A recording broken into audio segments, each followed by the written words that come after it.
Olha o Fala, cara aí. Rafa. Na boa? Boa noite. Tá bom, e você? Tá bem? Tudo certo, tudo certo. Tudo que importa tá nos lugares e por aí. Que bom. Boa. Ricardo, você fez a solicitação aqui super cedo, estava quase que introduzindo, já temos quase 400 pessoas aí ao vivo, e estava introduzindo um pouco da temática do dia de hoje, onde, fiz o convite para você vir aqui para a gente falar um pouquinho de empreendedorismo, inovação. Eu sei que muita gente te conhece pelo seu ponto de vista, como um dos maiores economistas do Brasil, mas eu acho que um lado que por várias vezes as pessoas negligenciam é que você é um puta do empreendedor e que você tem uma pancada de empresas nas suas costas, cofundador de uma série de iniciativas, presidente da Rican Consultoria hoje em dia, e acho que é uma grande oportunidade da gente debater um pouquinho em cima desses assuntos num momento de tanta incerteza para o Brasil. Então, queria fazer um momento aqui te agradecer pra caramba por ter aceito o convite. É sempre um prazer estar contigo, cara. Olha, Rafa, em primeiro lugar, o prazer é meu. A razão de eu ter topado esse papo é que toda vez que eu converso com você, eu aprendo alguma coisa. Se tem uma coisa que eu gosto de fazer na vida é aprender. E dessa chance. Em segundo lugar, você foi super generoso na apresentação. De fato, eu sou empreendedor, tenho algumas empresas. Ah, o que eu acredito é que a única forma da gente realmente conhecer alguma coisa é meter a mão na massa e fazendo. Teórico, não tem nada de errado com ele, mas ele tem um monte de limitações. Se você quer ter de verdade um conhecimento real profundo, só tem um jeito, fazendo. E além disso, eu tenho uma tendência. Se quiser, te conto depois a história, porque tive uma experiência que me marcou muito quando era moleque, e dali para frente eu resolvi que eu só ia me arrepender do que eu fizesse, e não do que eu não fizesse. Então, por isso que eu acabo me envolvendo em bastante coisa, de fato é verdade. Quer dizer, hoje além da Rican, que você falou, que a Rican já tem 11 anos, mas além Tem a dela, AA, né? que é a minha empresa. Então, tem o AA, que é voltado para a inovação. A ideia dele é ajudar empresas a inovarem e, principalmente, sair do seguinte princípio. Há muito tempo, não, pelo menos há alguns anos, a inovação entrou na mundo está falando. E aí as empresas criaram os labs de inovação. Só que tem uma coisa que eu não tenho nada errado com o lab, não, tá? O que eu acho que tem errado é achar que uma empresa que tem 10 mil funcionários e tem 15 caras focados em inovação, esses 15 vão conseguir mudar a cultura da empresa inteira. Nem que seja Cristo ali, cara, o cara não faz, não tem milagre. E aí é que entra o AA. A ideia do AA, a gente tem que transformar o assunto inovação, nem que seja 5 minutos por dia, mas em algo que todo mundo está de olho. Porque aí, quando esses 15 vierem com uma ideia bacana, diferente, inovadora para fazer, os outros, em vez de falar, deixa isso para lá, agora a preocupação é o resultado desse trimestre, eles vão falar, opa, é melhor a gente fazer, senão vai todo mundo dançar aqui. Então, é aí que nasceu a... E aí, a outra que é a Smart Trips, essa é até uma história interessante no momento, porque ela é uma empresa para melhorar o processo de gestão e reduzir custos em viagem corporativa. Então você fala, pô, tá ferrada, viagem corporativa nesse momento. E isso aqui é o engraçado da história. No meio da pandemia, em 3 vezes. E basicamente, porque o que aconteceu, além. Sou suspeito pra caramba, mas a empresa faz um trabalho de primeiríssima. Mas, além disso, o que aconteceu é que os gestores de viagens das grandes empresas normalmente estão preocupados com um problema da viagem de um cara importante, qualquer coisa do gênero. Os caras pararam de viajar, o cara tem que justificar o emprego dele. E aí o que aconteceu? Eles falaram, pô, deixa eu ver o que eu posso fazer melhor, o que eu posso fazer de uma forma mais eficiente, com experiência melhor para quem viaja, melhor para mim, reduzir custo. Para a gente foi uma festa. E a última, que é a mais recente, que é que tem a UAA e a Smart Trips tem 3 anos. E a última é a mentoria, Ricardo Amorim, é voltada para ajudar empresas a fazerem acontecer. Que tem alguns aspectos. Um é juntar um monte de coisa que está acontecendo que afeta o negócio daquela empresa, em todas as áreas. Economia, mudança demográfica, mudança de padrão de comportamento de consumidor, inovação, tudo. E o último ponto, entender o negócio do cliente. Aí a gente senta todo mundo, bota todo mundo que decide junto, passando um dia junto, falar o que está funcionando, o que não está funcionando, o que tem que acontecer, e dali sai algo concreto, todo mundo com meta, com objetivo, com compromisso, e faz acontecer. É recente, tem 1 ano, mas, cara, a experiência até agora está sendo muito legal, os resultados estão sendo um espetáculo. É o vulgo Midas, tudo que toca vira ouro. Mas, brincadeiras à Não, não é parte. verdade não, cara. Já Não, dei tem muito muita trabalho. cabeçada. Tem muito trabalho. Sério. Isso é outra coisa que você trabalho pra caramba. Eu achei legal a história que você falou do Midas, porque a razão de eu estar falando não é bem assim, porque eu acho que tem dois talvez, mitos que se criam e que eu acho que a gente tem que derrubar. O primeiro deles é que eu acho que as pessoas exageram a importância de talento e diminuem a importância de ralação. História da O que eu minha quero vida. dizer com isso é que... Você sabe, história da minha Cara, a vida. história da vida de todo mundo que eu conheço que deu certo, cara. Para mim, eu aprendi isso através do esporte. Então, eu adoro esporte, pratiquei muito. E os esportistas que eu vi que chegaram lá, que realmente fizeram diferença, que foram longe, e eu convivi com alguns, ganharam medalha olímpica, coisa do gênero, eles não eram os melhores quando começaram, não. Eles eram bons. Eles não eram ruins, eles eram bons, mas tinha alguns muito melhores do que eles. Esses caras que eram excepcionais não deram em nada, porque eles não aprenderam que tinham que fazer força. Os que eram bons, muito bons, ótimos, mas não eram excepcionais, e para ganhar dos excepcionais tiveram que ralar mais, foram os que realmente chegaram lá. E o que eu aprendi com isso é que isso vale para tudo na vida. Então, é por isso que eu não quero criar nenhum mito de Midas. Não, cara, tem muita relação por trás disso e tem muita gente boa trabalhando comigo em todos esses negócios. Então, em todos eles, equipe de primeiríssima faz acontecer. Eu costumo brincar que a minha função é só não atrapalhá-los. Se eu não atrapalhá-los, as coisas acontecem. Eu faço o possível para atrapalhar o mínimo possível. Perfeito. Galera, vocês estão vendo o nível do papo que a gente vai ter, tá só começando. Então, pô, estamos nos primeiros 5 minutos aí. Se você pensa algum amigo, parente, pai, mãe, familiar, tio, primo, cara, clica nesse aviãozinho que está aqui embaixo, logo embaixo do Ricardo ali, compartilha essa live com algum amigo ou pessoa que você acha que pode tirar valor. A gente vai esmiuçar um pouquinho disso que já foi a introdução aqui, de qual é a trincheira de você empreender, quebrando mitos, te dando algumas das ferramentas para você vencer esse momento talvez duro que todo mundo está passando e como é que eu e o Ricardo navegaríamos isso se a gente estivesse no seu lugar. E acho que vai ser um convite que você não vai se arrepender de ter feito para uma pessoa que você gosta. Então, mais uma vez, clica nesse aviãozinho, manda para 5, 10 pessoas aí. Vamos passar das 500 pessoas ao vivo, que ainda tem muito papo para rolar. Ricardo, para a gente começar com o pé direito aqui. Rafa, deixa eu só te interromper, mas eu quero reforçar a tua mensagem aqui. É o seguinte, e se eventualmente você não estiver pensando em ninguém que você gosta, pense em alguém que você não gosta, falar, meu, esse cara tá muito chato, manda um aviãozinho também, manda um avião pro cara, vai chegar lá. Brincadeiras à parte, clica no avião. É isso aí, Rafa, fala. Perfeito, Rica. Mas, cara, eu fiquei super curioso. Antes da gente entrar no papo, cara, qual a tua história que te marcou lá? Você falou que uma grande história te marcou aí, que eventualmente você podia contar, cara. Agora acabou o buraco. Eu falei que eu gosto de esporte, a história que me marcou tem a ver com esporte. Eu pratiquei bastante a vida inteira, pratico até hoje, mas quando eu era moleque, a minha vida era natação. Era o que eu mais gostava, era o que eu mais me dedicava, e eu era um nadador meio na linha do que estava falando, bonzinho, mas não mais do que isso. Não era muito longe de ser excepcional, mas ainda assim era razoável. Quando eu tinha 15 para 16 anos, eu fui treinar nos Estados Unidos, na época das férias, na época, a equipe do treinador principal da seleção americana, treinador do mundo na época, que era um alemão, o Michael Gross, o Albatross, nadava lá. Eu era um nadador, na melhor das hipóteses, mediano, para baixo. Perto do cara que era o melhor nadador do mundo. Era, basicamente eu tinha toda a animação que pudesse imaginar. Se o treinador falasse, olha, hoje o treino são 20 mil metros de borboleta, eu fazia sorrindo. Não tinha erro. Moral da história. Passei um mês, o treinador vira para mim e fala, Ricardo, eu quero te fazer um convite. Eu ia voltar, eu completei de 15 para 16 anos lá.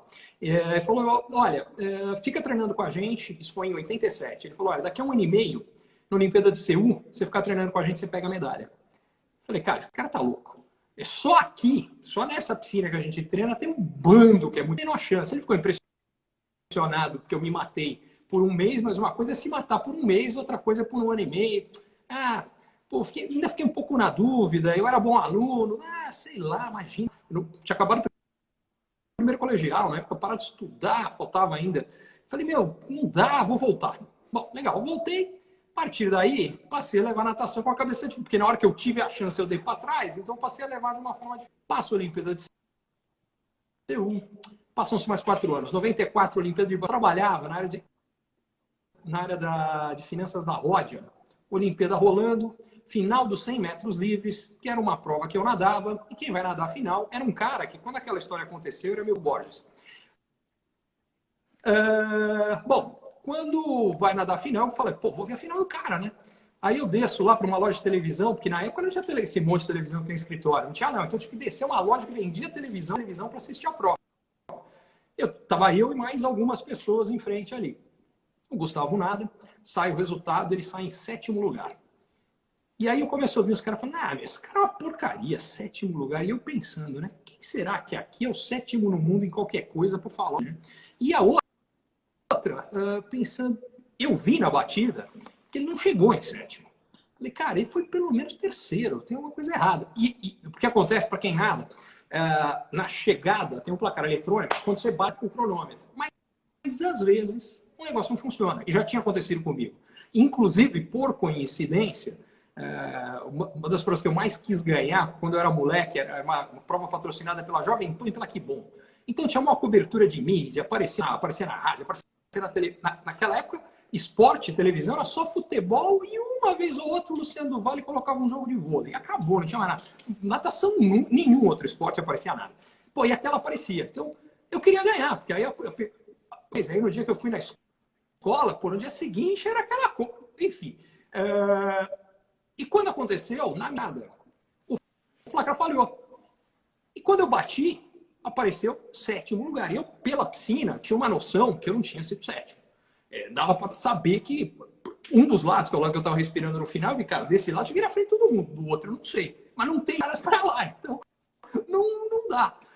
Bom, aí fui ver, enfim, mas foi super marcante, porque, inclusive, meu pai não costumava ver as minhas provas, mas essa ele foi. Porque ele sabia que eu queria muito e sabia que eu tinha chance. Acho ele no Ibirapuera, na piscina do Ibirapuera, tinham 5.000 pessoas, ele tá ali, de repente encontro ele pulando, aí eu batia na água, fiz uma festa. Bom, isso tudo passando pela minha... E, bom, aí eu pego o carro, estava indo embora do trabalho, eu na época jogava badminton. E cheguei a ganhar que era um torneio de consolação do Campeonato Sul-Americano de badminton, que é o pessoal que era desclassificado nas 2 fases, jogava um torneio paralelo, eu ganhei esse campeonato depois. Mas enfim, estava indo treinar, no meio do caminho, por coincidência, estou ouvindo a mesma Jovem Pan, de repente, o Gustavo Borges foi 2º lugar. Cara, eu tava só no carro, lá sozinho, batia no vidro, falei, eu parecia um maluco no meio do trânsito. E eu fiquei super emocionado pelo cara, muito feliz, mas depois veio uma dúvida, que foi, cara, se eu tivesse ficado lá, treinado aquele 1 ano e meio que o treinador falou, o que teria acontecido? Eu nunca vou ter a resposta. Talvez eu tivesse treinado, não tivesse acontecido absolutamente nada. O Gustavo tem 2,13 m, eu tenho um monte de coisa que pode ser que eu podia não ter dado nem nada, mas eu nunca tenho essa resposta. E a partir dali eu resolvi que eu não iria mais me arrepender do que eu não faria, só do que eu tivesse feito. E isso até é interessante, até agora, e o pêndulo estava aqui, né? Naquele momento eu não acreditei em mim, perdi a chance de pelo menos tentar. Tentou oportunidade, eu pego. Isso para mim foi super importante, mas chegou num ponto mais recente, nos últimos anos, que isso virou um problema, porque a melhor estratégia, na minha opinião, quando você está começando, cara, pega todas as oportunidades e as mais diferentes, aquelas que ninguém quer. Porque você aprender algo que ninguém sabe, saber algo que ninguém sabe, vai te tornar único e vai ser valioso. Agora, chega uma hora que começa a pintar tanta oportunidade, que é o que tem nos últimos anos, que o processo inverte. O processo não porque é bom, dizer não porque é ótimo, dizer não porque é excelente. Porque, senão, quando eu pinto excepcional, não tem espaço, já estou ocupado. Então, inverte completamente dependendo da fase de carreira que a gente está. Mas, enfim, foi um negócio que me marcou pra caramba. Mas acho que a história tem uma moral fantástica. Inclusive, uma pequena aspas aqui. O Ivan Moré está aí com a gente, um dos maiores jornalistas esportivos que o Brasil já viu. Já lançou ali, ó, Mark Spitz, o Albatroz. Daqui a pouco ele joga o perfil inteiro do cara aí pra gente. Mas Ricardo, assim, olha, você contando... Fala. Não, vai fundo, eu ia só brincar, falar que, olha, na hora que o Ivan falou de Mark Spitz, você vê que ele vem acompanhando esse negócio faz ainda mais tempo. Mas é isso aí, falou falou dos caras bons. Ele não falou do Phelps, falou do Spitz lá atrás. Exatamente. E dentro disso que você contou, enquanto você contava a história, eu não sei se, pô, tem quase 600 pessoas ouvindo a gente, eu não sei se eles pegaram o paralelo. Porque o esporte, e eu, assim como o Ricardo, sou fascinado por esporte, faço Ironman, triatlon, pô, subo montanha. E o esporte, ele é um paralelo para o empreendedorismo, né? Essa história do Ricardo, ela é a história que acontece todos os dias aí fora. É um empreendedor que começa um negócio e no terceiro mês do seu projeto, ou com 6 meses do seu projeto, ou com 1 ano do seu projeto, abandona esse sonho e 10 anos depois ele vai lá e vê alguém que construiu exatamente a ideia que ele tinha, mas foi o cara que perseverou, foi o cara que virou noite, foi o cara que botou a cara, foi o cara que tomou risco. Então, pô, tem uma lição muito grande.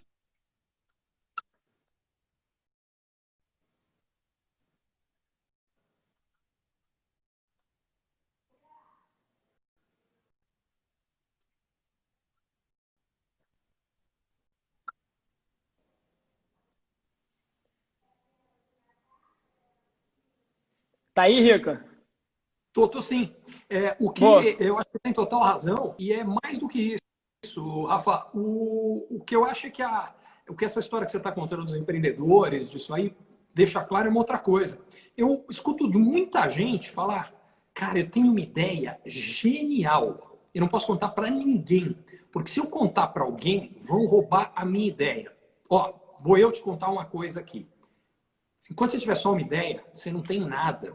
Porque o que realmente vai fazer diferença é a tua capacidade de transformar a tua ideia em realidade. E isso, se simplesmente você contar para alguém, e alguém pode fazer isso melhor do que você, eu lamento, mas você não tem nada. O que você vai fazer contando a tua ideia para gente boa é ajudar a ter a sua ideia lapidada. É de repente o cara falar, pô, ideia é bem legal, mas já pensou nisso? E você fala, caramba, como é que eu não pensei nisso? Depois parece a coisa mais óbvia. Porque eu acho que uma das coisas que a gente se ilude tem gente que tem uma impressão, por mais brilhante que a ideia seja, tá? Mas que o cara sabe tudo, ninguém sabe tudo de nada. Por uma razão muito simples. Fala, é o seguinte, cara, isso aqui, você tá vendo esse lado da mão. Eu tô vendo esse lado da mão. Eu juro que mão é assim. Você jura que mão é assim. Agora, se eu juntar o que você viu com o que eu vi, bicho, agora a gente sabe o que é mão. Tem mais gente boa, capaz, trazendo coisa interessante, cara, sempre. Aliás, como eu falei, é por isso que eu tô nesse papo aqui hoje. Perfeito, cara. E é sempre um prazer bater um papo contigo também. A gente teve a oportunidade de transitar um pouquinho esse ano em alguns projetos e cada uma das interações vale ouro sempre. Mas esse teu paralelo da mão, eu acho que eu queria aterrissar mais ainda para o pessoal que está ouvindo a gente, porque isso é muito importante. A quantidade de DMs, de mensagens que eu recebo. Eu vou dar um exemplo aqui, falando assim, Rafa, tive uma ideia, a startup é essa, o negócio é esse, o modelo é esse, mas, cara, não conta para ninguém não, por favor, eu tô te abrindo aqui, cara, mas sigilo. Cara, a primeira resposta que eu dou para as pessoas é exatamente a que o Ricardo deu. Cara, você não tem que esconder a sua ideia do mundo. E aí, em vez de provocar a pessoa a sair contando, eu falo assim, sabe como é que eu reajo? Toda vez que eu tenho uma ideia, cara, eu passo a mão no telefone e eu ligo para as 5 pessoas mais brilhantes que eu conheço e eu ventilo a ideia com essas pessoas. E eu já fiz coisas tão absurdas quanto postar nas minhas redes sociais todas sobre essa minha ideia, para ver o que o mundo me falava. Se o mundo me validasse, eu ia lá e implementava. Várias delas ninguém lembra aqui, mas eu cancelei elas antes delas nascerem. Rafa, que bom que eu não sou o único que faz isso. Eu faço isso toda hora, cara. Porque uma das coisas que não tem nada melhor do que o campo de prova, que é outra coisa que o esporte ensina. Uma outra coisa que eu aprendi muito com o esporte é que, às vezes, tem alguns caras que são muito bons no treino, mas não são a mesma coisa na hora que o bicho pega, por várias razões. Por questões, às vezes, emocionais, às vezes por questões, sei lá. Mas depende. E tem gente que é o contrário. Tem gente que cresce na hora do vamos ver. Isso faz toda a diferença, mas para você isso, você tem que estar acostumado com o vamos ver. Porque aquele cara que, enfim, que nunca viu, é complicado. Uma das coisas que é engraçado isso aí, por exemplo, as pessoas me perguntam, eu faço muito evento, às vezes eventos grandes, eu cheguei a palestrar com um evento com 18 mil pessoas. Os caras falam, pô, mas você não fica nervoso? Cara, vou ser 100% franco, eu já fiz mais de 1.500 palestras, fiquei nervoso 2 vezes. E não teve a ver com o tamanho do público, teve a ver com outras coisas. Uma delas não foi nenhuma palestra, Foi uma aula na faculdade, na minha pós, que eu tinha que fazer uma apresentação sobre um assunto que eu não tinha entendido nada, em francês, eu não tinha... Eu falei, cara, vai ser um lixo. E foi um lixo. E a outra, eu fiquei nervoso pra caramba, toda vez que eu tive que fazer um evento com o Bill Clinton, e a primeira, aliás, foi engraçado, porque foi, acho que o primeiro evento, quando o Clinton saiu de Nova York, era um evento, se não me engano, era o maior evento mundial de energia, incluindo, tinha a parte de sucro, energia de açúcar, que tem o pessoal, grupo brasileiro, particularmente os Garneiro estavam lá, enfim, super bem relacionados, com um monte de gente. O que eu me lembro da história é o seguinte, eu entrei logo depois do Clinton. E uma das coisas que me impressionou é que estava sentada, logo no começo, na primeira coisa, estava na Unicamp, eu assistindo a palestra do Clinton, mas a mulher estava embebecida com o Clinton. Mas enfim, eu falei, cara, como é que você sobe no palco depois do Clinton, né? Aí eu abri o evento falando, olha, seguinte, eu quero agradecer muito o convite, mas eu quero fazer um pedido. Pelo amor de Deus, nunca mais me coloquem para falar depois, porque o cara deu um show ainda por cima, e além de ser ex-presidente americano, né? E aí eu fui fazer um outro evento com ele em Miami, só que nesse evento eu estava dando a linha condutora do evento inteiro, então eu até fiz uma palestra de abertura, mas depois eu fazia pequenas intervenções entre cada uma, e no caso do Clinton eu ia entrevistá-lo. Só que o problema é que me deram um documento de 3 páginas de tudo que eu não podia falar. Tinha desde as coisas óbvias, né? Não vai perguntar da Mônica Levinsky, enfim. Mas até algumas que, cara, eu não sabia por quê. Eu fiquei super preocupado em falar de alguma coisa que não podia. Mas essa foi show. Até porque o Clinton a 0 de jogo, acho que tem outra lição legal aqui nessa história. Logo que foi começar, o cara me deixou mais confortável que eu podia ficar. Além de você começa a entender porque o cara chegou lá. O cara começa, na hora que eu falo, porque eu comecei a contar, eu contei essa história de um ano antes, falei, olha, eu tenho certeza que todo mundo vai adorar. Pô, eu tive a chance de estar com ele um ano, foi um espetáculo.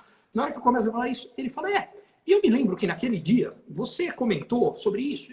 Cara, um ano depois, o cara era ex-presidente americano, o que eu tinha falado um ano antes, perfeitamente, fiz um monte de comentários, todos super pertinentes, que, meus comentários eram sobre economia global. Tem um negócio que o cara viveu, ele fez aquilo. Então, cara, super pertinente. Aí puta, o cara lembra do que eu falei. Aí eu já estava todo derretido, todo bonzinho, né?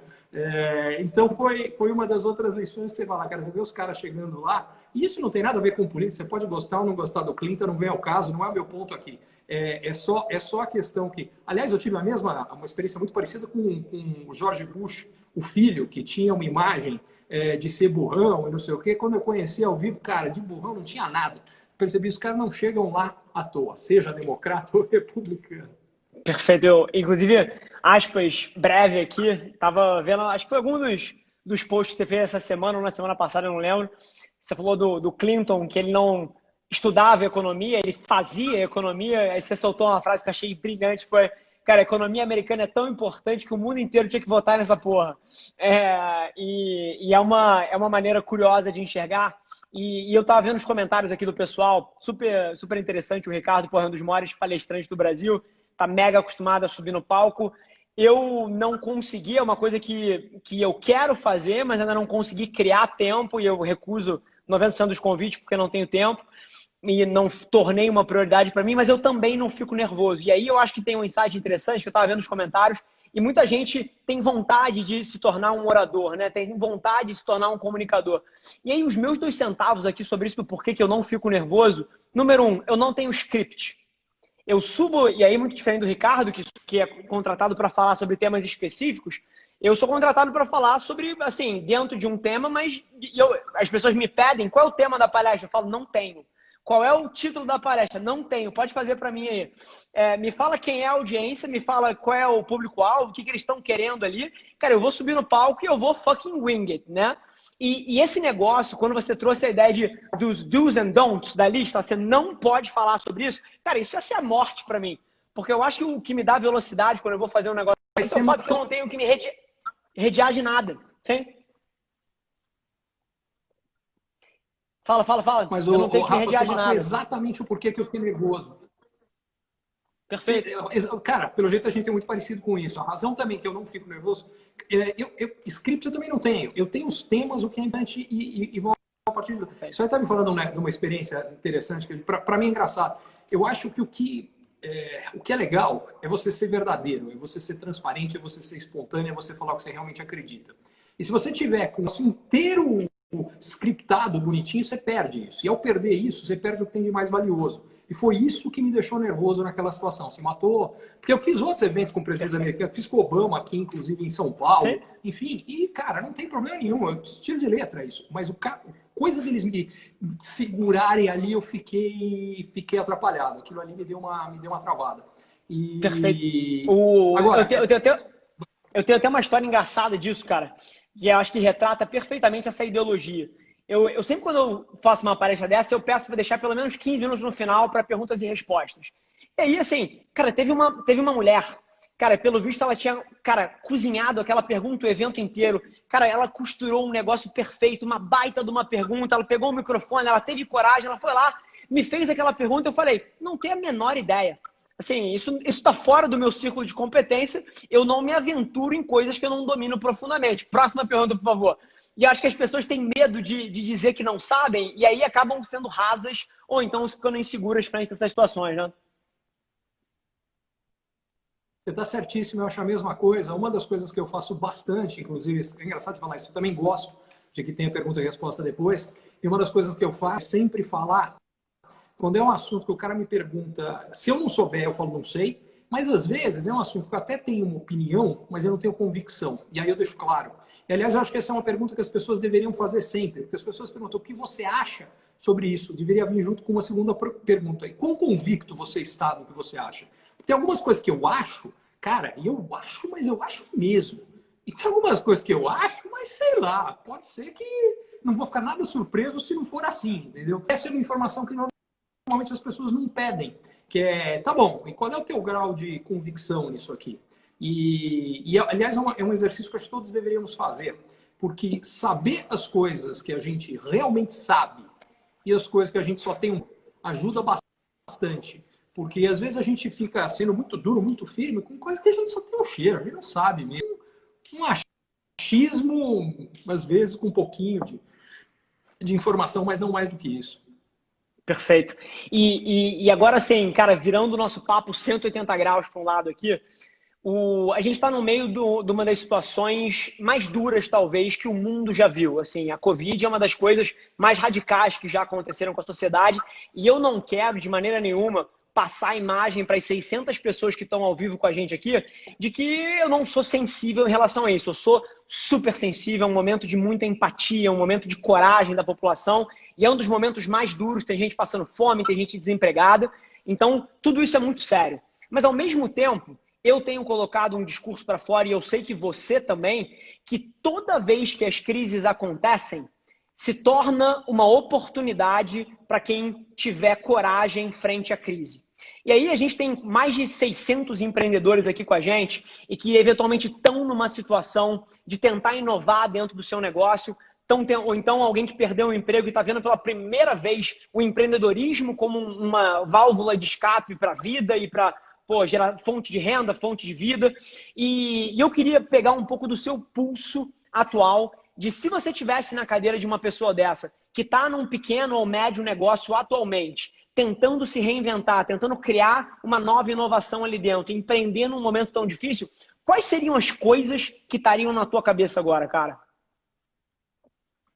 Cara, um monte. Então, a primeira delas, o primeiro recado que eu teria muito, muito claro é o seguinte: não tenha medo do novo, porque o novo, o diferente, a mudança, a transformação, a gente tem uma falsa ideia que as coisas são tanto, a gente tem que mantê-las assim. As coisas nunca ficam estáveis, as coisas sempre se transformam.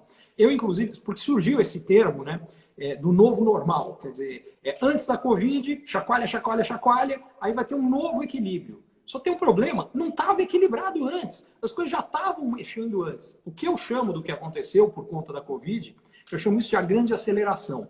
Do que eu estou falando? A gente já estava tendo maior transformação tecnológica e de modelos de negócio que a sociedade já viu. Se quiser, depois eu entro no porquê isso está acontecendo. Maior transformação sociodemográfica. É só ver o que começa Me Too, Black Lives Matter e tantos outros movimentos. Bom, o Líbano agora estourou a bomba lá, o cara não durou uma semana. Enfim, a gente está tendo um monte de transformações brutais da sociedade, uma demográfica, que, aliás, está relacionada ao problema da Covid, que é o envelhecimento da população que está acontecendo no mundo inteiro. Enfim, tem um monte de grandes mudanças. E o que aconteceu por conta da pandemia é uma aceleração disso aqui. Para ser mais específico, cara, eu podia pegar 1 milhão de coisas, mas vou pegar uma que eu acho que já dá uma ideia boa disso. Vou pegar o home office. Bom, então da pandemia, a gente tem que se isolar. Tem que se isolar, vai para casa. Vai para casa, bom, vai ter que trabalhar. Ah, então trabalha de casa. Pô, trabalha uma semana, trabalha 2, trabalha 1 mês. E aí você fala, pô, quer saber? Bicho, isso aqui funciona. Eu passei no trânsito, o tempo que eu passei a mais com os meus filhos, gostei. Na hora que você fala gostei, na prática, tem várias pesquisas que já foram feitas essa. Vou dar só uma como exemplo, que é uma pesquisa da USP. Eles pegaram 1.300 pessoas e fizeram a seguinte pergunta. Que trabalharam em... Você quer voltar ou não quer voltar? 70% falaram, se eu puder escolher, não volto nunca mais. 11% falaram, quero voltar já. 19% falaram, tanto faz, pode ser um pouco de cada um. Bom, aí que eu falo, aliás, eu cantei essa bola antes, mas já está começando a acontecer, que o que acontecia? Quando as empresas vissem isso, elas iam falar, peraí, mais feliz trabalhando de casa? Eu estou gastando a maior grana no escritório e o cara, porque quem é mais feliz, produz mais, é mais produtivo, é melhor. Você ter funcionário feliz, cara, faça tudo que você puder, porque vale a pena. Para ele, é a coisa certa a se fazer, só tem ganho, é ganho para todo lado. Você tem redução de custo, vamos fazer. Já tem história de gente, no Brasil, inclusive, de empresa, anunciando, falou, cara, fechou, não tem escritório. Ah, e outra coisa, agora, que é o que eu dizia que ia acontecer, agora eu contrato no mundo inteiro, porque peraí, se eu não tenho escritório, meu escritório é em São Paulo, eu não preciso contratar só em São Paulo, posso contratar em qualquer lugar, talento agora, qualquer canto do mundo. O mercado de trabalho se torna global. E é isso que vem por aí. Só que acontece uma outra coisa, calma. Quer dizer que eu não preciso morar em São Paulo para ter as melhores oportunidades de emprego? Então, peraí. Bom, eu hoje não estou em São Paulo. Por conta dessa história, rolou a pandemia. Quando chegou as férias escolares, falei, viemos com as crianças, eu tenho 2 filhos pequenos, alugamos uma casa em Itu. Eu tenho um belo apartamento em São Paulo, bem localizado, gostoso, uma delícia. Cara, mas está tremendo numa casa, com natureza por todo lado, cercada em volta. É outra vibe, não tem comparação. Mas pera, se eu não tenho que estar em São Paulo para trabalhar, começa a ser viável pensar nisso a longo prazo. O que eu quero dizer com isso aqui? O que eu quero dizer é que, cara, se os caras saem de São Paulo, você tem mais 1 milhão de implicações. Primeiro é que, começa a sair gente, o trânsito melhora. Mas pera, se o trânsito melhora e se eu não vou tanto ao trabalho, eu não preciso ficar num apartamento de 20 metros no centro. Por que de repente eu não pego um apartamento que é 3, 4, 5 vezes maior, mais longe, porque eu não estou indo tanto, e quando eu vou não pego tanto trânsito? A outra, o cara começa a sair de São Paulo, ele vem para, sei lá, para algum lugar como aqui, mas e escola? Então tem oportunidade de fazer escola. Por outro lado, aquele restaurante que tinha, que era para o cara do trabalho, na hora do almoço ir lá, como é que ele fica? Cara, você muda tudo. A gente pode passar a procurar emprego em qualquer lugar, porque as empresas de fora do Brasil também vão contratar assim. Vira tudo. Isso é uma mudança. Eu podia pegar mais pelo menos 10 que causam consequências tão grandes quanto essas e por aí vai, entendeu? Brilhante. Acho que essa foi genial, Ricardo, porque eu acho que é uma coisa que impacta todo mundo que está aqui, né? Eu pego o meu próprio exemplo, assim, eu que sempre fui um cara que foi o primeiro a chegar no escritório, o último a sair do escritório, setava o exemplo, e não que tempo no escritório seja o driver de alguma coisa, que interessa é o que você entrega, né? Mas eu era o cara que estava sempre lá. Cara, a quantidade de felicidade que eu tenho derivado de micromomentos em casa. Caiu uma reunião às 2 da tarde, sumi. Ia ter uma reunião às 2, caiu a reunião.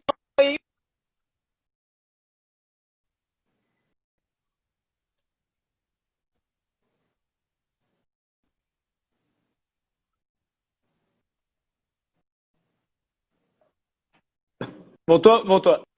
Volta ao dia. Então, acho que esses micromomentos têm muito valor. Eu sei que você tem os seus filhos lindos aí, você poder almoçar com eles e tomar café da manhã e jantar. de outras formas, a tua rotina ia estar uma maluquice entre Rio, São Paulo, Estados Unidos e não sei o quê.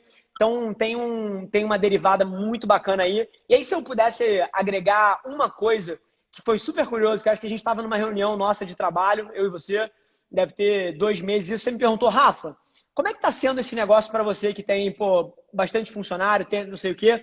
Eu falei, cara, para a gente está sendo fantástico do ponto de vista humano. Você lembra disso?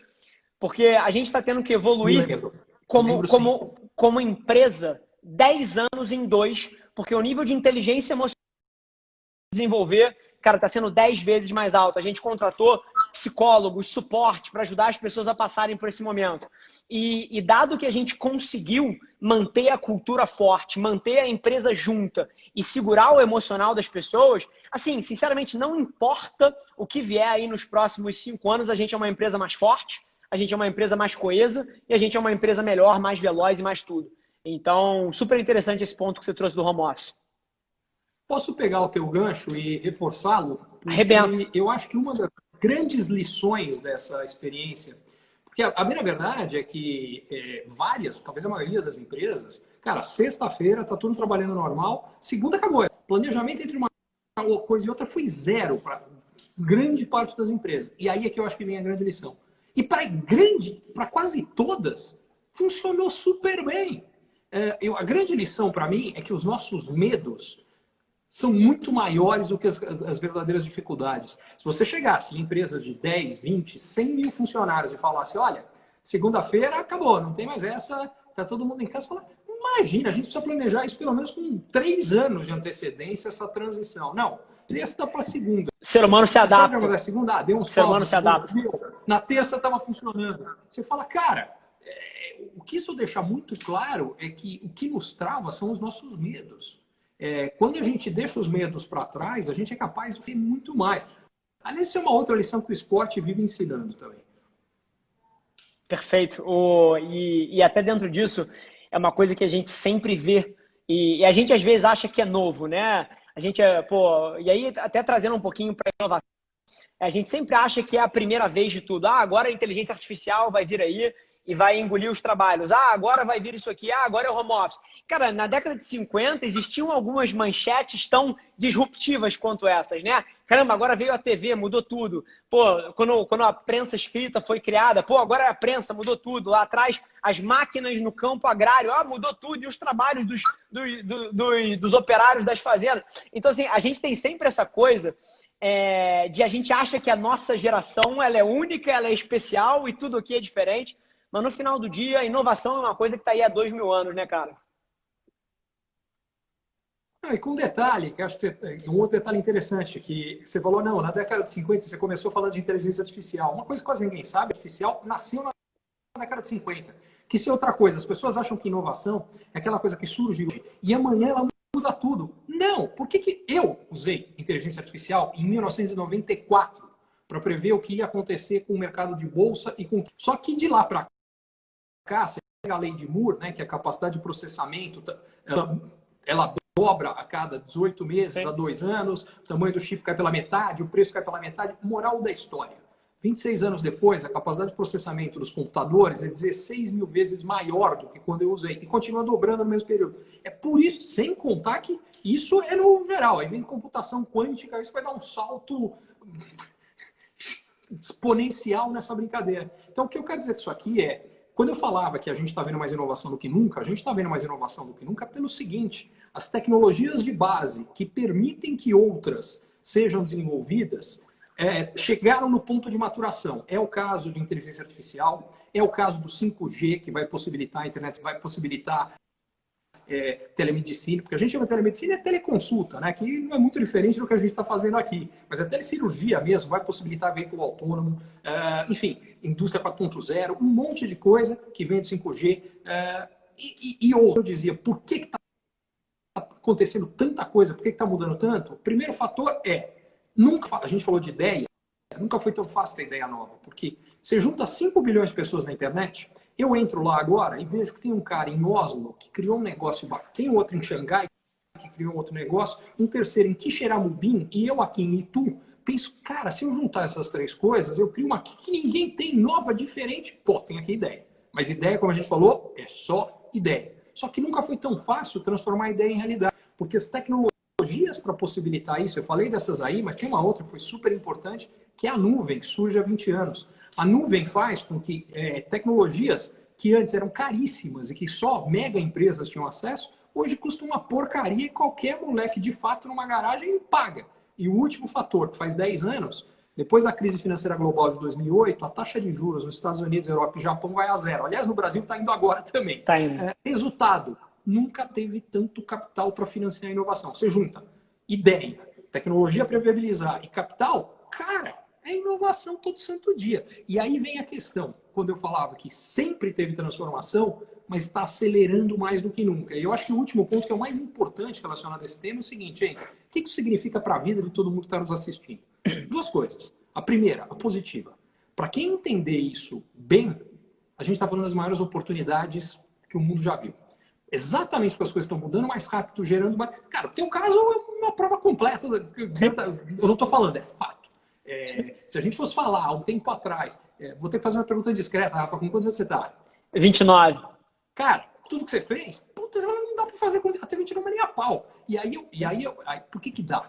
Porque tem um monte de coisa que hoje, antes não havia, hoje existe. Eu sou um produto da internet. Sem internet, a minha vida não existia.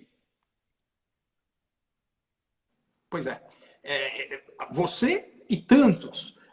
E aí o outro lado da história, que é quem não entender isso aqui, cara, vai ser cruelmente atropelado. Cruelmente. Eu costumo brincar que assim, o motorista de táxi acha que o problema dele é o Uber, tá chegando o carro autônomo. Bicho, se o cara não perceber que aquilo ali tem data de validade e ela não tá muito para frente e não criar condição de fazer uma transição, o que ele vai fazer? Complicado. Quer um outro exemplo do Uber? Vou contar uma divertida. Surgido nos Estados Unidos, já tinha saído dos Estados Unidos, mas não tinha chegado no Brasil. E eu falei, cara, vai chegar.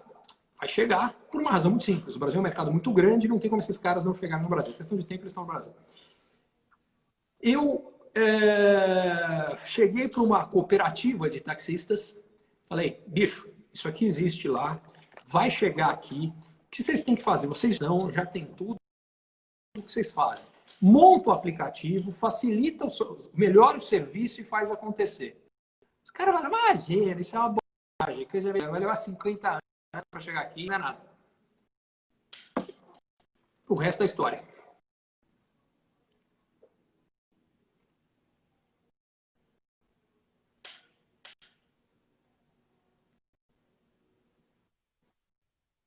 Fala, Rafa. E se as pessoas aqui não prestarem atenção nisso, elas vão... A tecnologia está engolindo tudo. Eu recebo 1000 DMs de pessoas me contando as dificuldades de empreender e dúvidas e etc. E eu sei que por várias vezes as pessoas têm um pouco de dificuldade de aterrissar esses conceitos de inovação para o dia a dia do seu negócio. Então, certeza que isso tudo está acontecendo no mundo, mas eu que tenho uma pequena, média empresa, eu que tenho um negócio familiar, eu que tenho uma empresa de 50 funcionários, de 200 funcionários, que não sou a Braskem, que não sou... como é que eu me preparo como empreendedor para esse mundo que está vindo? E aí eu emendo em mais uma pergunta, cara, que eu acho que talvez ninguém no Brasil esteja numa posição melhor para responder do que você. O que você acha que espera o empreendedor brasileiro nos próximos 5 anos? Você é otimista ou você é pessimista? Bom, vamos lá. Tem duas perguntas aí. Deixa eu começar dizendo que a minha resposta está sob total suspeição. Então, desconta tudo que tiver descontado que eu vou falar. Porque, basicamente, eu acho que essa questão de colocar empreendedorismo na agenda da empresa inteira é tão importante que 2 dos negócios que eu tenho existem para fazer isso. Então, a inovação é para fazer aqui. Qual é a ideia da inovação? É curadoria de inovação. É trazer as notícias mais importantes, porque a questão é, ninguém tem tempo. Só que todo mundo tem que saber o que está acontecendo. Porque se o cara achar, não, isso é muito distante, é longe da nossa realidade, não vai acontecer, você vai dançar. O cara vai dançar profissionalmente, a empresa vai dançar. Então é trazer isso para a realidade. Então o que a gente faz é curadoria do que está rolando de mais importante para, de repente, chegar num assunto e falar, cara, o cara vai falar, as coisas estão mudando muito mais do que eu estou me dando conta. E de repente vem uma mudança e fala, isso aqui vira o meu mundo de cabeça para baixo. Preciso me mexer.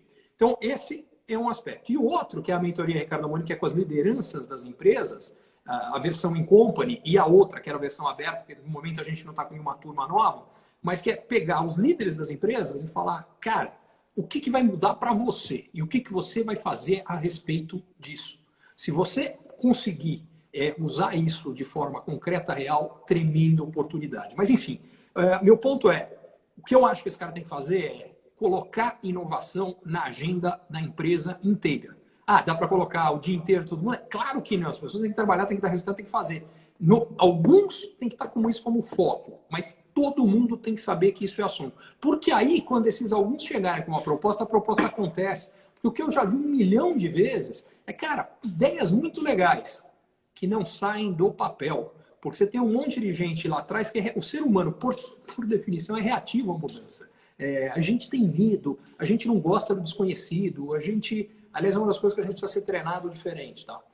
E acho, diga-se de passagem, que parte disso é inato ao ser humano, parte disso a gente foi treinado na escola, porque tem um problema grave, na minha opinião, é que o modelo escolar foi montado para a sociedade fabril. Educação de massa... Eu ia te fazer essa pergunta agora. O que você achava de educação e o que você achava que ia acontecer com a educação para frente? Essa ia ser a minha próxima. Vai ser virado, eu acho que vai ser virado de cabeça para baixo, entre outras coisas. Deixa eu olhar para trás para depois não é. Porque antes só quem estudava era filho de rei e de nobre. Aí vem a revolução. Cara, para o cara trabalhar na fábrica, ele precisava ser mínimo parado. Então, a educação nasceu para preparar o cara para trabalhar na fábrica. O que é o trabalhar na fábrica? Taylorismo. Divide as funções, o cara faz isso, faz isso. Cada função é completamente individualizada e tem uma forma certa. Se eu virar a porca para lá em vez de para cá, cara, paro a linha de montagem inteira. Tem um jeito certo de virar a porca. Então, como é que a gente educa as pessoas? Primeiro, hierarquia. O professor fala, todo mundo abaixa a cabeça. Por quê? Porque na fábrica funciona assim. O cara manda na fábrica, você faz o que o cara fala. Segundo, prova. Você faz sozinho, porque o teu trabalho você vai fazer sozinho. Terceiro, tem um jeito certo, tem um jeito errado. Então você treina o cara para fazer o jeito certo. Vamos para o mundo de hoje? A gente só trabalha em grupo, a gente nunca sabe a priori se está certo ou errado, só que não mudou. E aí ele fala, todo mundo está trabalhando, agora vai todo mundo EAD, ensino à distância. O próprio conceito para mim está furado, porque EAD significa ensino à distância. Por que a gente está focando? A distância física e está focando no ensino, está olhando do ponto de quem ensina. O que eu acho que a gente vai ter é um modelo misto e que eu chamo acelerado por tecnologia. Qual é a diferença? A tecnologia é o meio, e ela é o meio para melhorar o ensino, não importa a distância. O cara está na classe. Só que em vez de ter a aula, faz o seguinte, você pega o melhor professor do mundo para dar aquela aula, grava quantas vezes precisar, então a aula é impecável, perfeita, não tem um erro. E aquele cara está na aula, e o que o professor virou? O professor virou o tutor. O professor virou o cara que está preocupado realmente em fazer o E e não em ensinar a matéria que está sendo ensinada, para dar um exemplo. Mas eu acho que vai muito além disso, só para pegar o exemplo mais básico. Perfeito. E Rico, eu acho que tudo que você falou vai tão de encontro às coisas que eu acredito. Inclusive, eu acho que ao longo dos últimos 3 anos eu fui taxado de louco. Porque eu falei vocalmente que o ensino superior, da forma que era, para 90% das formações, eu não via valor. Eu fui um subproduto da educação superior que, assim, eu fui talvez o pior aluno que já passou pelo INSPER, pela IBMEC, da história. E é curioso porque eu não acho que eu fracassei o ensino superior, eu acho que ele me fracassou. O modelo que é aplicado ali dentro é curioso porque, assim, não me gerou interesse nenhum. Eu não tinha a menor vontade de atuar ali dentro daquele ambiente. E, ao mesmo tempo, no primeiro momento que me jogam no mercado de trabalho, eu disparo e eu vou.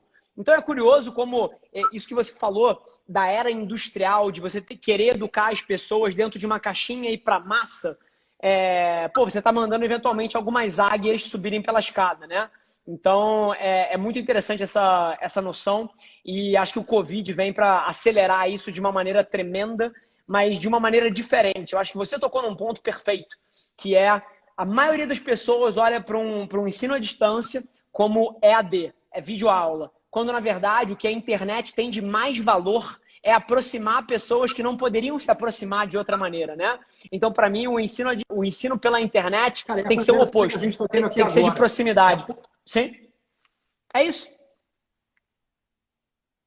Não, e você matou a história de proximidade, que é uma outra coisa que eu acho que, quando eu falei à distância, eu quis dizer com isso. A gente está focando numa coisa que não precisa ser a determinante, que é a distância física.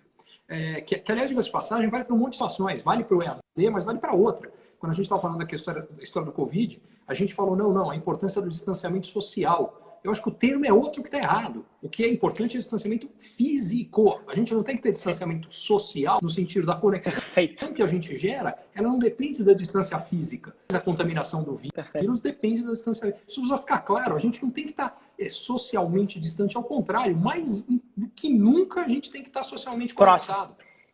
E falando de educação, cara, a gente tem um subproduto dessa nossa crença aqui. O Rick Chester está assistindo a live aí e mandou ali: minha formação vem da faculdade da vida. Baita empreendedor. E um cara que é o subproduto disso, de quem mete a mão, quem faz, quem corre atrás, porra, vai lá e conquista, né? Rafa, posso te contar uma história do Rick agora recente, de uma semana para cá, que, cara, me emocionou demais. Fala. O Rick gravou um vídeo numa comunidade falando, é por isso que eu acredito que esse país vai para frente, bababá. E aí ele falando, olha, eu cheguei aqui e, eu já vi gente, tem muita gente que me acompanha aqui, tem gente que acompanha o Flávio Augusto, legal, mas agora eu estou convencido que isso aqui vai dar certo. O cara falando que ele acompanha sempre, sabe, faz tudo, do Ricardo Amorim. Aí ele falou, se o cara da comunidade está interessado, quer saber e sabe o que o Ricardo Amorim está falando, isso aqui vai dar certo. Cara, eu quase chorei quando eu li aquilo.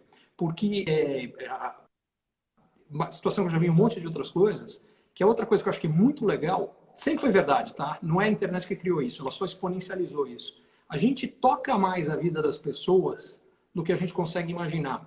A gente muda a vida das pessoas o tempo inteiro sem saber, e muda para melhor. E faz as pessoas... Quando você falou das águias, uma das coisas que é uma das missões que eu me dou é tirar tudo que está segurando as asas dessas águias, porque está no mundo. Mas, cara, você virou para a águia e falou, nada águia, anda águia. E a águia não nada, a águia não anda. Aí você fala, pô, solta a águia, deixa ela voar, bicho. E isso é verdade em um monte de situação. Então, já tinha te falado isso e repito, fiquei super emocionado com o teu vídeo. Obrigado, cara. Moral, hein? E de fato é uma história linda. E quando você fala isso tudo que a gente debateu aqui sobre educação é curioso, porque eu acho que a minha indignação com o sistema de ensino foi tão grande que eu acabei abrindo uma empresa, né? Hoje em dia a CRIA é exatamente isso. A gente pensa essa interseção entre a formação profissional e o mercado de trabalho para marketing e publicidade. E a gente tenta fazer isso num período muito mais curto que uma faculdade, né? Então é super curioso ouvir você falando da história do Rick, etc. Porque o que eu tenho hoje em dia na mão, e eu nunca vou me acostumar, são feedbacks de pessoas falando, Rafa, você não tem noção o que isso fez pela minha vida. Rafa, você não tem noção o quanto, cara, a CRIA transformou eventualmente a minha carreira.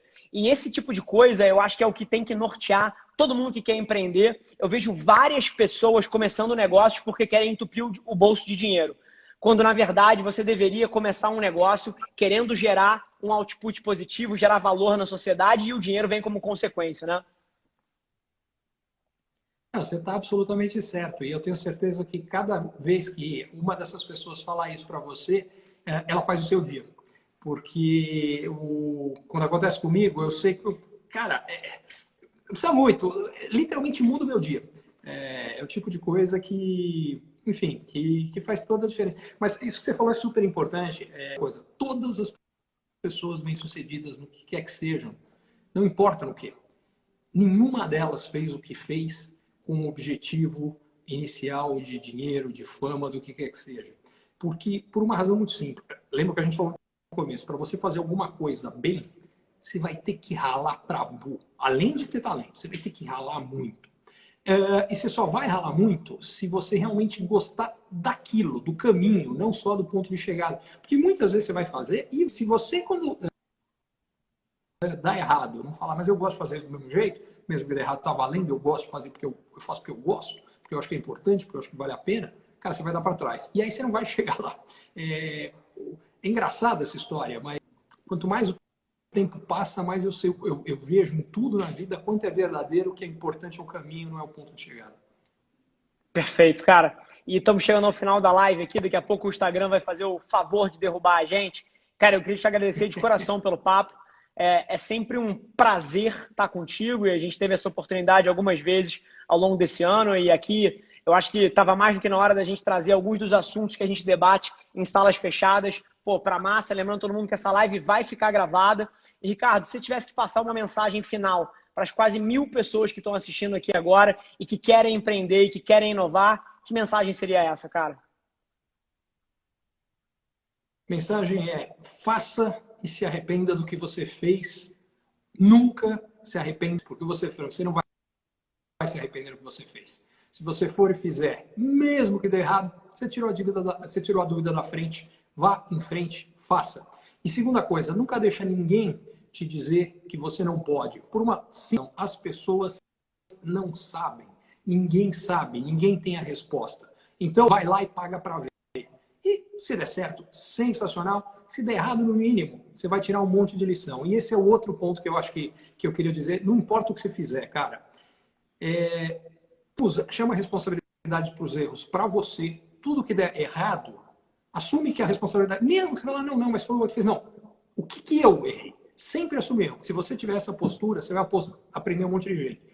Um monte de coisa. Hoje você está aqui, amanhã lá em cima. Se cada vez que alguma coisa é errada, a sua preocupação for procurar uma outra pessoa para ser o culpado pelo que deu errado, hoje você está aqui, sabe onde você vai estar daqui a 50 anos? Aqui, na melhor das hipóteses, porque normalmente o mundo anda mais rápido, você vai estar aqui. Então, bicho, erre muito, reconheça erros, mas aprenda demais. No mínimo, nem que dê tudo errado, a vida vai ser divertida e vai valer a pena.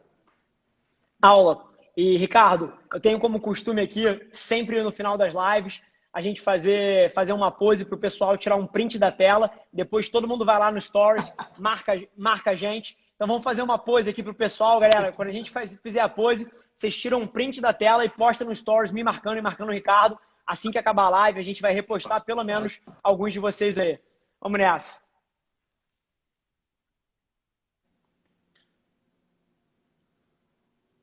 Boa! Ricardo, sempre um prazer, meu irmão. Sempre um prazer. Obrigado mais uma vez pelo papo, viu? Valeu, cara. Grande abraço. Para você também. O papo é sempre demais. E olha, só um último comentário brevíssimo. Você falou daquela história que você fala mais não que sim para palestras, para tudo, para lives. E eu também, cara. Enfim, esse último ano eu recebi 2.500 convites. Quase tudo é não, mas para você é sim. Valeu, bicho. Grande beijo, Ricardo. Obrigado pelo tempo, cara.